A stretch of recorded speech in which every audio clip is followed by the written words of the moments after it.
All right, chapter 7, assessing and securing your credit. So there's 6 topics. Um Target for 7.1, provide a background on credit. 7.2, it will talk about describing the role of credit bureaus. 7.3, provide a background on identity theft, which is very important. 7.4, explain how to protect against identity theft. Again, very important as you get older and you start having more credit. 7.5, discuss how to respond to identity theft. And section 7.6, explain how credit assessment and security fit within your financial plan. So again, I advise you to be reading these chapters before you're doing the homeworks or the assignment. Again, you get multiple times to do the assignments, and the quizzes you get 2 attempts. So I hope this helps. So this is just giving you a little bit of background about a scenario with Kim here in this first section. Um,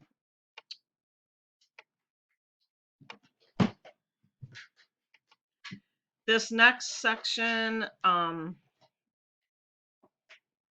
background on credit. What credit is, it provides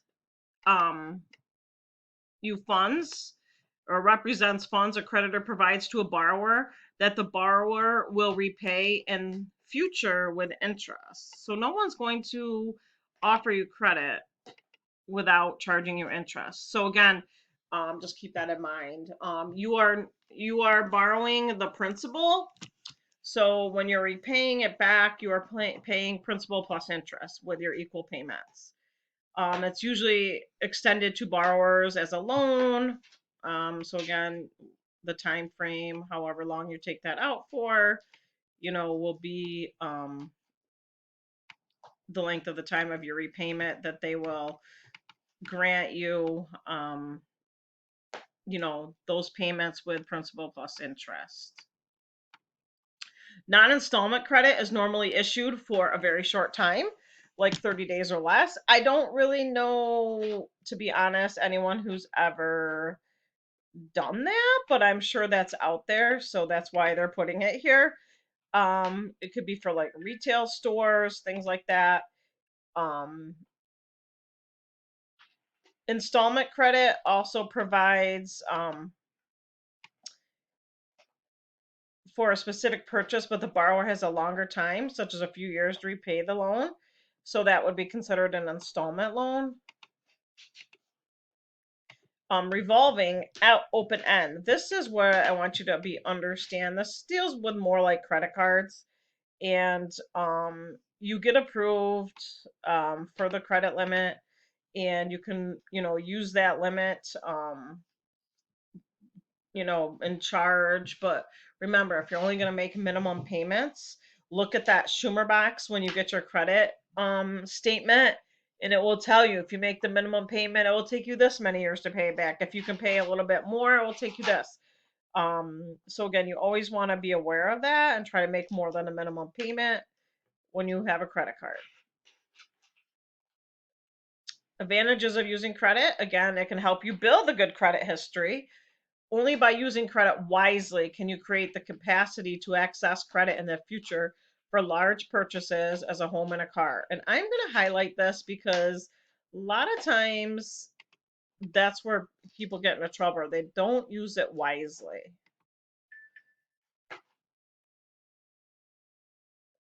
Now, disadvantages of using credit: excessive spending and a large accumulation of debt. This there like I'm just going to highlight because this is very important that you are aware of those 2 things. That's a disadvantage of using um credit. And then just read this example: accumulation of debt. Another disadvantage of credit cards is that they can cause some consumers to accumulate too much debt, and then they can't get themselves out because they can't afford to pay more because they're just trying to catch up. So the Credit Card Accountability, Responsibility and Disclosure Act of 2009, also called the Credit Card Act, which took effect in 2010, changed all of that, with you like those college students that would be on college campus and people would set up booths. I remember that when I was in college, where kids could take out credit cards. It was very easy. Now, if kids under 21, if you want to obtain a credit card, you must either show proof of income or have a parent or other adult co-sign the application. So again, like I told in my own ACE class, my son, before he graduated college, he was 20 because his program was a 2-year program. I said, you got to try to get a student credit card to build credit, because I knew he was walking into a great career opportunity and he needed to buy a new car and be able to lease an apartment on his own. So he just got like a student credit card with the bank that he had. He had a job, he could prove income. I did not need to be a co-signer, and he's a saver. So he has pretty good saving habits, had a wealth, had a decent amount of money in his accounts. And he was over a $500 limit. So he wouldn't charge a lot. He would get gas. Back then, gas was cheaper, and he had a little car, so it didn't cost much to fill it up, and he would get the bill, pay it off in full. Now that's the wise way to use a credit card. There are people, when I went to college, I had friends, they'd go, oh, I'm going to go buy this shirt, or I'm going to buy these clothes I don't need, or I'm going to go to dinner. That's where you get in over your head. So again, just look at this section 7.1 on background on credit. This talks about the Equal Opportunity Act. They prohibit creditors from denying credit due to gender, age, race, national origin, religion, or marital status. So you can't be denied that. They can only deny you based on, like your income, your credit score. And then I'm just going to highlight some of these other things, just things for you, just to be in case they pop up in the homework. Credit history is a record of how you have used your credit. So this is something that you really want to be conscious of as you're starting to build credit, like with student loans, credit cards, car loans. When you have a utility, they're going to ask for your social security number. If you don't pay, that's going to go on your credit report. So again, this is about how you pay your bills on time, your income, and all that. And that credit score goes with you when you apply for other loans. So if you ever miss a payment, that's going to hurt you on your credit history. So these are all things, you're young, you're not thinking of these things. You want to be thinking of these things because it's only going to benefit you in your future. So that brings me to credit reports. Again, that's the documentation of your credit history. It shows every time you apply for credit, whether you pay your bills on time, whether you maintain balances on your accounts, whether you pay late fees. It also can contain information about public records, like if you had any bankruptcies. Again, that will stick with you for like 10 years. Any court judgments, identify inquiries made by various companies, potential employers about your credit rating. And the three primary are Equifax, Experian, and TransUnion. So those are ones you want to know about. It's very important, um, just whether you're able to obtain more credit. So that's the big thing about credit reports. Again, just read through this. I'm not going to waste your time.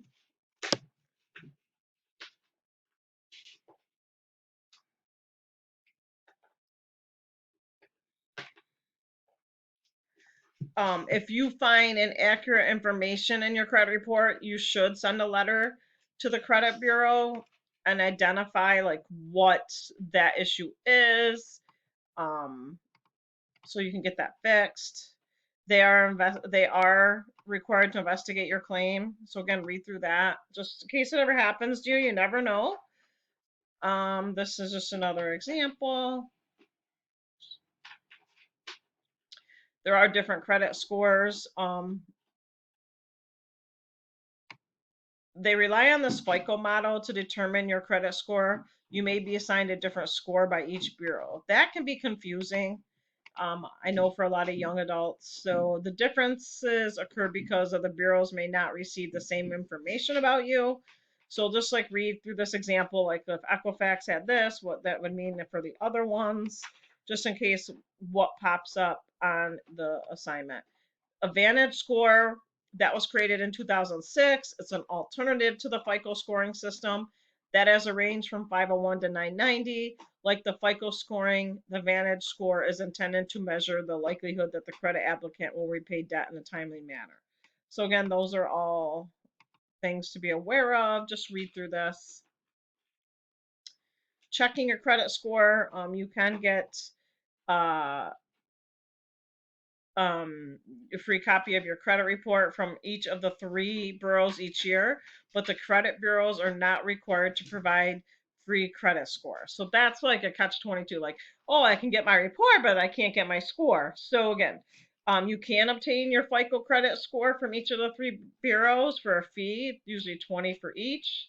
That was in 2018. So again, I think it's very wise for you to pull that credit report once a year to make sure what you have on there is accurate, because that's how you can find out if someone has opened up things in your name, like identity fraud. So again, just be aware of those things. Improving your credit score. If you have a low score, it's normally due to either missed payments or carrying an excessive amount of debt, both of which will be noted on your credit report. A poor credit history will appear on your credit report for 7 years. Like if you file for bankruptcy, it could be on there from 7 to 10 years. So that's why I said 10 years earlier. If you make a late payment, unfortunately, even though it's one time, it will stick with you. So just remember that. Identity theft. This is where I'm hoping a lot of you will read through this very wisely. Um, there are a lot of people out there in this world that like to take advantage. Identity theft occurs when any individual without your permission uses such personal identifying information like your social security number, maybe your driver's license number, they get your credit card account number, bank account numbers, or any other information unique to you, including your name and date and birth, to obtain personal gain. So again, just read through all this, okay? What it would cost you, what would happen. I've heard of some stories in my life where some people, it just very stressful. People got a hold of their money and, charged up a storm, and just you can clear it up, but, you know, it's just very stressful on the person who's the victim, and it's sad that it has to be that way. Shoulder surfing occurs in public places where you can be readily seen or heard by someone standing close. Like if you are put, like, this is what I say too, like when you go to stores and you put in your debit card and you have a pin, and sometimes people are right up on you, try to, like, even though they're not seeing, but there are smart people, they could be getting your number and you're not paying attention, and then they see you put in your pin, just try to like not let them see what you're doing. Dumpster diving when they go through your trash. So a good thing I want to say here, if you are ever shredding up your bills, like your credit card statements have your account numbers, or like if a credit card you got a new one in the mail, cut them up and dispense them through different garbage cans within your house, because you're not throwing away every garbage at the same time. So this way, if someone is doing like dumpster diving, they're not going to get all of it at once and piece it all together to steal your identity or to use that account. That's just a suggestion I like to share. Skimming, it occurs when identity thieves steal your credit or debit card number by copying the information contained on your magnetic strip. So this sometimes can happen when you're at gas stations. So like if you ever notice something's not right, go tell the cashier. Um, Things like this. This can happen at stores too. So again, just be wise of that. Um, um, a practice that is similar to fishing but reaches many more targets with a single effort is known as farming. So just read through all this stuff. I'm just trying to highlight some important things as they come up.